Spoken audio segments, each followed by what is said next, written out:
No mis võiks olla veel parem puhkus, kui rentida endale motorhome'ist üks matkaauto, sõita kuhu iganes ning ööbida just seal kohas, kus hing ihkab. Miks peaks üldse puhkuseks võtma endale matkabussi? No tervist ka minu poolt. Jah, miks peaks matkabussi võtma? Sellepärast, et matkabussiga reisimine on selline omamoodi kogemus kõigile kindlasti. Kes seda proovinud ei ole, soovitan julgelt proovida. See annab sulle mõnusa vabaduse. Sa ei sõltu ühestki etteplaneeritud graafikust, hotelli broneeringust või lennuajast. Saad oma marsruuti vabalt planeerida ja näha oluliselt rohkem kui lennates lennukiga punktist A punkti B. No millise kategooria juhiloaga selle autoga sõita võib? Üldjuhul on kõik rendiautod või ütleme enamus autosid, mis Eestis ka matkaautosid renditakse, on võimalik nendega sõita B-kategooria lubadega ehk et tavalise sõiduauto lubadega. No ma tean nii palju, kui ma olen tutvusringkonnas rääkinud, siis kuidagi tekib selline ärevus või hirm sisse, et kuidas sellega sõita on, et kas on ikka selline tunne, et sa oled nagu tigu, kellel on maja seljas kaasas? No tegelikult see asi nii hull ei ole. Et tänapäeva matkaautood on väga võimsate mootoritega, nad ei jää kuidagi moodi jalgu ühelegi sõiduautole, nendega võib vabalt sõita ka 100+ kilomeetrit tunnis suurtel teedel.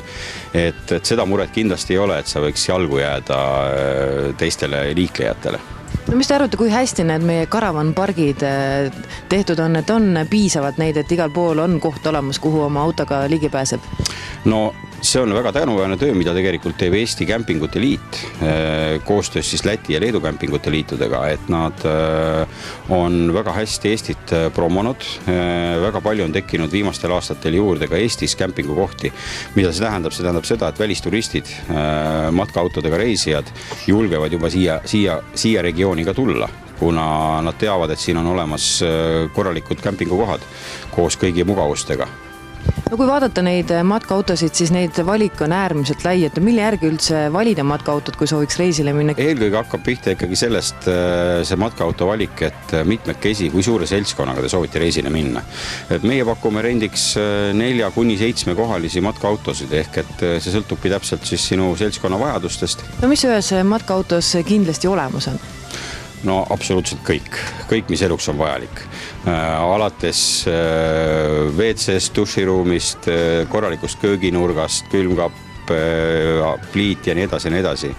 Ja lisaks Motorhome pakub sellist unikaalset teenust, niinimetatud kõik hinnas pakett. Mida see tähendab? See tähendab seda, et me anname matkaautodega kaasa kogu vajaliku varustuse, alates siis välimööblist, väligrillist, kuni voodipesude, käterätikuteni, lauanõudeni, toiduvalmistamisvahenditeni välja. Igale rentnikule me alati teeme ka põhjaliku koolituse enne reisile minekut ja vajadusel on neil ka niinimetatud kontaktnumber, kuhu helistada, kui neil mingisugune küsimus tekib, aga üldjuhul on need süsteemid hästi lihtsad ja midagi keerulist siin kindlasti kohe ei ole. Kütust võtab suurusjärk 10–11 liitrit 100 kilomeetrile. No kui peaks näiteks juhtuma, ma ei tea, Euroopas kuskil mõni õnnetus, mis siis saab?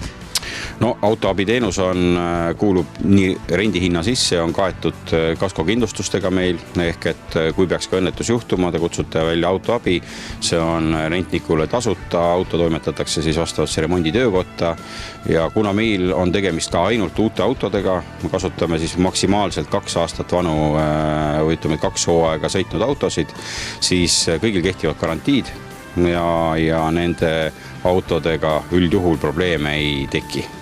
Kuidas on, kas puhkuseplaanide tegemiseks oleme lootusetult hiljaks jäänud või on tagumine aeg endale auto ära broneerida? Tagumine aeg on küll. On populaarsemad ajad, ehk siis juulikuu 2. pool, augustikuu 1. pool hakkavad täituma või ütleme, et paljude autode puhul ongi need juba kahjuks täis.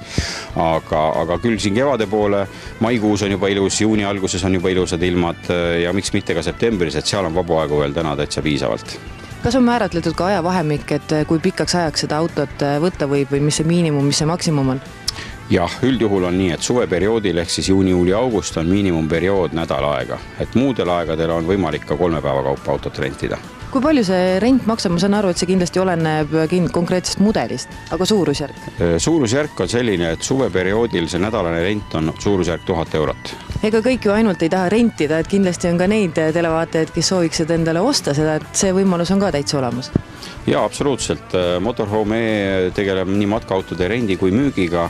Me esindame Itaalia matkaautode brände Mobilvetta, McLuis ja Roller Team ning Saksa premium-klassi matkaautode brändi Frankia Eestis ja nende mudelivalik on ääretult suur, et leiab igale maitsele sobiva mudeli kindlasti sellest laiast valikust meil. See keskklassi matkaautode hinnad algavad suurusjärgust 48-49 000 eurot ja premium-klassi täisvarustuses luksuslikud matkaautod, nende hinnad küündivad seal 106-170 000 euroni välja. Ja lõpetuseks ütleks seda, et kuna kevad on selline messide hooaeg, siis me oleme ka sellel nädalavahetusel oma väljapanekuga esindatud Tartus toimuval Motoexotica messil.